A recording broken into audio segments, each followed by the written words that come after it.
რას დავიდით, იმაზე რაც ვაკეთებ და იმაზე მოკლედ დროში. შეიძლება მართლაც ევროპაც გავავოცო. Поздравляю весь личный состав. კარგი მანევრია ძალიან.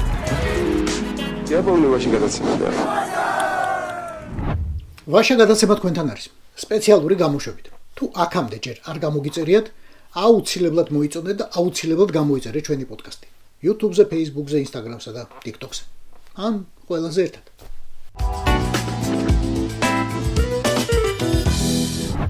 აკი გითხარით, გვითხრეს, ჩვენი ბედი აშხაბადში წყდება. მაგრამ ატეხეთ თქვენ ამბავი და ახლა კოცები ფიქრობენ როგორ დაგარწმუნონ რომ ევროპასაც სიტყვა ეთქმის. ბევრი ფიქრი არაა საჭირო, ევროპაც ჩვენსკენაა. ამიტომ ახლა ვიზიტები იქითაცაა მოსაწყობი, მაგრამ თუ არავინ გვიღებს, არა, როგორ არავინ. სად გვიღებენ და გვმასპინძლობენ? უნგრეთში, კიდევ უნგრეთში და კიდევ უნგრეთში მეთქი კაცო. კოპახიძე აშგაბადსა და აშგაბადში ვიზიტებს შორის ბუდაპეშტში იყო 2024 წლის ნოემბერში, შემდეგ მაისში და ივნისში. რა გამოდის? ივნისში შემდეგ არ ყოფილა. წარმოგიდგენიათ? ბოჭორიშვილი, პაპუაშვილი და ვიღაცა იქ ნარჩევი გენის მატარებელი სხვა პროჭორულელებიც დადიოდნენ ამ ბუდაპეშტში, მაგრამ გულს მაინც კობახიძე დააკლდა, თვალსაც დააკლდა. გადაავლეთ თვალი სოციოლოგიას. ორბანის პარტია ფიდეში 2026 წელს რეიტინგის მეორე ადგილით ხვდება. არადა 12 აპრილს საპარლამენტო არჩევნებია, რომელსაც შემდეგ ახალი მთავრობა და ახალი პრემიერი შეიძლება მოყვეს. დღევანდელი მდგომარეობით ორბანის პარტიას 37% აქვს, მთავარ ოპოზიციურ ძალას კი ტიშჩას, ანუ პატივისცემისა და თავისუფლების პარტიას 47.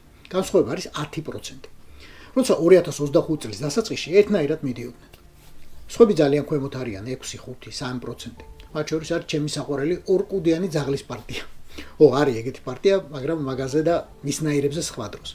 ახლა კი მთავარზე. როდის ჩავა კობახიძე უნგრეთში? მისი იყოფნა ორბანსაც ჰაერივით სჭირდება, წყალივით და პურივით. განა ბევრი ხავთ ასეთი ერთგული მეგობარი ერთმანეთის გარდა. ორბანია პროჭორელელის მთავარი ფარი ევროკავშირის ერთიანი სანქციებისგან დასაცავად. ქვეყნის ერთადერთი ლიდერია, რომელსაც ტკბილი სიტყვა დასწდება ქართულ რუსებზე, ატლანტიკიდან ფსკოვამდე და დონბასამდე. ამათიანი უნგრეთში ბოლოს კალაძე იყო. რატომღაც საგარეო საქმეთა მინისტრიც კი შეხვდა და ლამის დაიტოვა. ბუდაპეშტში ერთი უხეირო მერი ყავს და იქნებ შენასწავლო როგორ უნდა დედაქალაქის მართვა. ახლა კალაძემ რა უნდა ასწავლოს რომელიმე მერს? მაქსიმუმ რამე სქემა როგორ იყიდოს მეტროს ვაგონები რუსეთში, ან ვარჯიში ჩაუტაროს კენწულაში, ან მასტერკლასები სელფის ჯოხის პირდაპირი დანიშნულებით გამოყენებაში და პირდაპირი დანიშნულების გარეშე. მოკლედ, პოლიტიკური ლექციების კურსი ამჯერად არ შედგა. ახლა კი ბუდაპეშტის ეს მერი გამოვიდა ქუჩაში, ხელისუფლების წინააღმდეგ და ითხოვს ორბანისა და მისი შაიკის გადადგომას, ციხის კადრების გასაჯაროების შემდეგ. წამყვანი ფიგურა, წამყვანი კაცი ახლა მისი პარტიის ლიდერი მაგიარია, ვინც ორბანის მთავარ ოპონენტად ითვლება. პროტესტის ამბავს დარწმუნებული ვარ გაიგებდით. ძალიან მოკლედ. უნგრეთში თავის ციხის კადრებია, ოღონდ ნამდვილი. არაფერი არაა დადგმული. კადრები გადაღებულია წლების წინ ბუდაპეშტის სპეციალურ ინტერნატში, სადაც საჯელს იხდიან არასრულწლოვანი პატიმრები. ამ კადრებში ჩანს სცემა, მაგრამ გამოძიება ბავშვებზე სექსუალური ძალადობის მუხლითაც მიდის.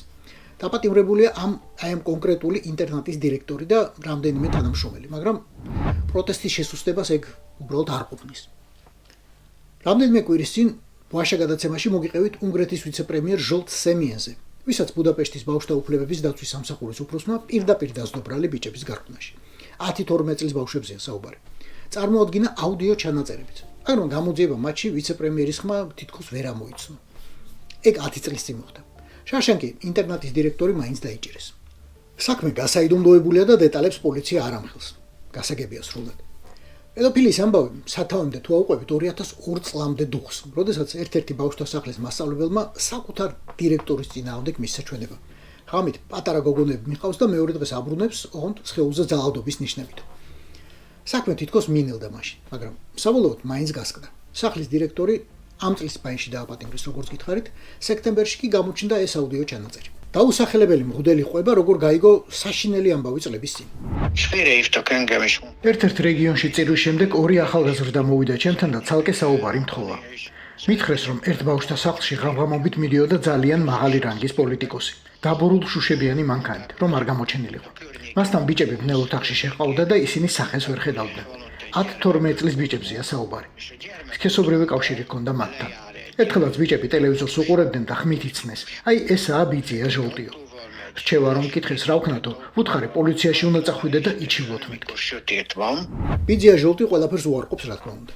მთელი მისი პარტიაცა და მთელი ხელისუფლებაც, იმიტომ რომ ახლა ამდენი წლის შემდეგ რამის აღიარება ავტომატურად ნიშნავს, რომ 2026 წლის არჩევნებს აგებენ.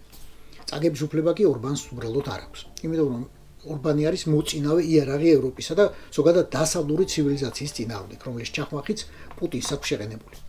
ფიცოც თავისას მაფხურობს ბაბიშიც, მაგრამ ორბანის წონა და თავხედობა ჯერ არც ერთს არ აქვს. ამ კაცის დაკარგვა უბრალოდ არ შეიძლება. ორბანი ამიტომ სულ კონტროლზეა, ალბათ მრავალი არხით.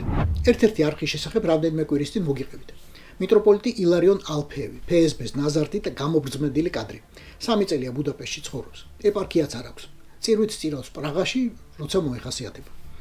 ძირითად საქმედ კი ქცეული აქვს სიმპათიურ მაწველებთან ურთიერთობა და ამას თავად მოწმელაპარაკობს და ბიზნესი. Прожив с ним под одной крышей и наблюдая за ним. წელიწად ნახევარი ვიცხოვრე მასთან და დავინახე, რომ რწმენა და ეკლესია მისთვის მხოლოდ бизნესია. Церковь для него это просто как бизнес считается. Иварён начал ко мне домогаться сексуально. ჩემი სექსუალური შევიწროება რომ დაიწყო, პოლიციაში ვიჩივლე. ბუდაპეშტის პოლიციაში ახლაცაა აღძრული საქმე. Иварёна уголовное дело в Будапеште. ეს ტიქაროსანი, რომელიც ყოფილ მოძღვარს ამ ხელს, სრულწლოვანი მაინცაა. იმ ბიჭებისგან განსხვავებით, ვის სახელებიც ჟოლ სემიენის საქმეში წერია. მაგრამ სემიენსა და ალფეევს საერთო უამრავი აქვთ და ამასაც გიყვებოდით ვაშე გადაცემის იმ გამოშვებაში. ალფეევი კარგი და სანდო შუაკაცია რუს ოლიგარქებსა და უნგრეთის მთავრობას შორის.